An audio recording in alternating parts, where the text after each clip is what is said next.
wish if people with Asperger's were dealing with more issues like that, they'd talk about it. It's not to undermine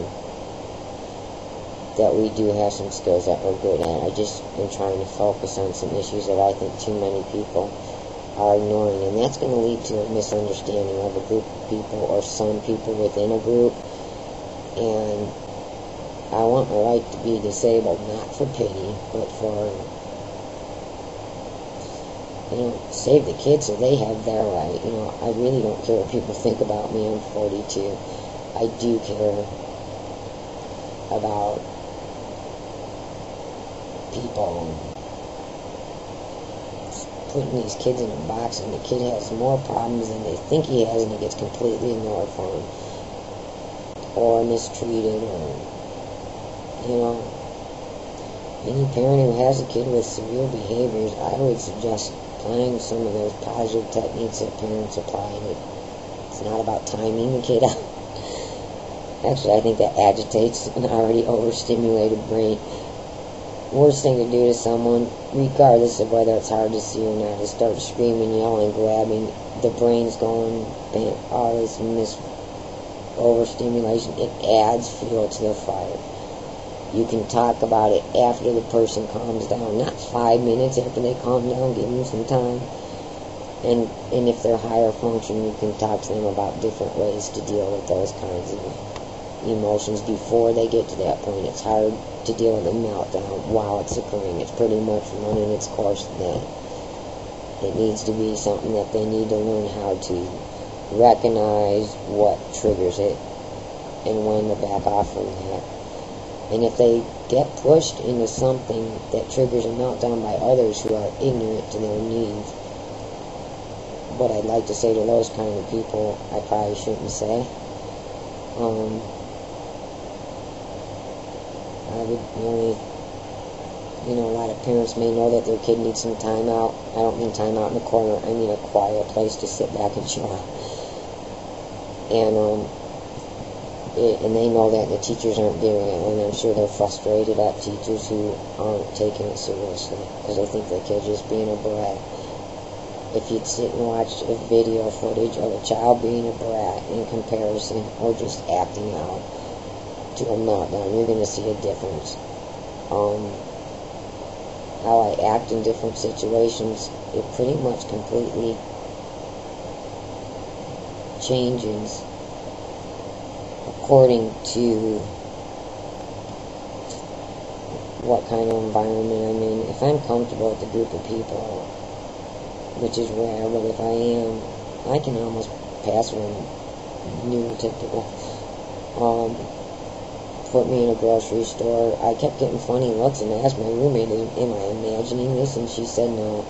I asked her what was different about me, and she says I walk with my arms drawn up like this, and I'm sort of hunched over, and I'm looking at the floor, and it's just a different kind of body language coming off, and sort of stiff in my movements.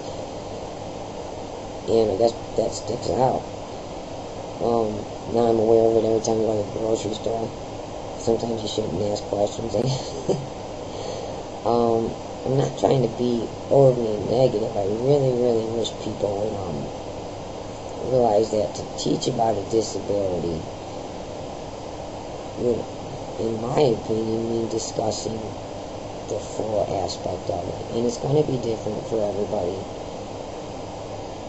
I in no way, shape, or form see just giftedness as a disability. Well, being gifted can separate you from people in its own way, but if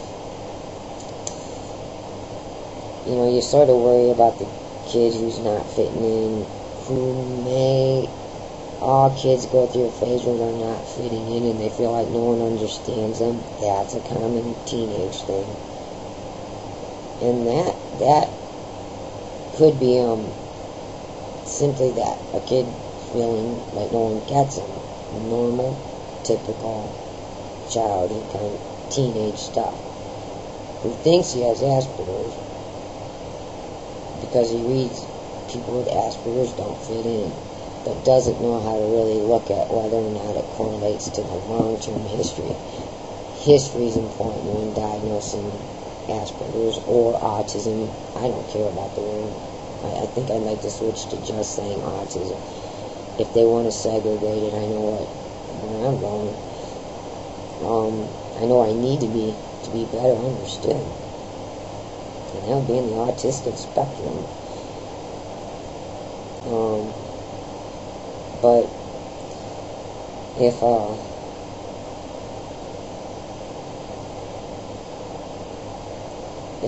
I worry about kids thinking they have Asperger's, but they don't really fit the criteria, which I know is really screwed up and outdated. I know that.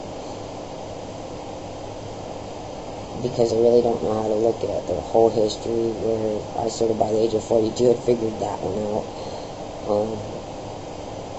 Luckily my parents saved a lot of documents, so I got early childhood documents that point out very autistic type traits.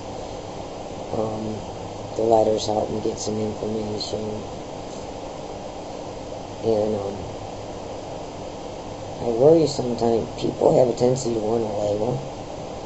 And I worry about people taking on a label because they fit one part of it, but don't realize that to really fit a criteria for disability, it takes more than just, I relate to that. I can put out every diagnosis out there and relate to at least one part of it. You know, it's how many symptoms you have over a long period of time. It's more than just shyness. Then you have the exact opposite problem happening. You have kids that do have Asperger's. It's right in a professional's face. They don't know what they're seeing, and they think the kid's shy, which is why self-diagnosing does happen. This is a disability that's not understood by many people. And a lot of people need to self-diagnose because they have no one to turn to that understands Asperger's or autism and how it doesn't always present exactly like classic. I know parents who have self-diagnosed their children because anyone they take them to wants to say bipolar automatically because that's all they know, and they want to stick to what they want to know, and they don't, and Asperger's is right out in the open, and they just don't know what they're looking at. So I think this isn't a judgment on people with Asperger's saying, oh, people with Asperger's don't have, or it's a way of saying any label, there's a danger of people thinking they have it when they don't. I've seen it happen a lot in my life.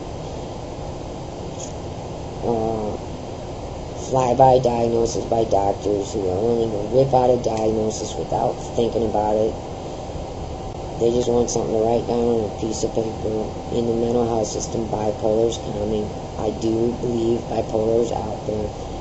I also believe people get that diagnosis way too quickly without being assessed to see if they really fit the criteria. I've sat and talked to people who say they have bipolar and we're all calm. You know, I was told I had bipolar once too, and we're all laid back, sitting and talking about, yeah, man. While some ladies running around with underwear on her head and zoom all over the time. I'm not saying it always presents that way. I'm just saying I've been in the mental health system where 98% of people in there all say they have bipolar. And that's your fly-by diagnosis. And I'm a little worried it's going to start happening in Asperger's and autism. Severe autism is easier to see than Asperger's, so it takes a little bit of understanding on the doctor's part to know what they're seeing.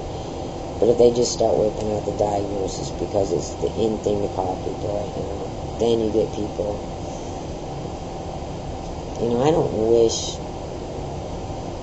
This world should accommodate people with disabilities.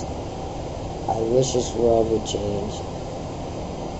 But I don't wish a label on anybody because the world ain't doing what it should be doing.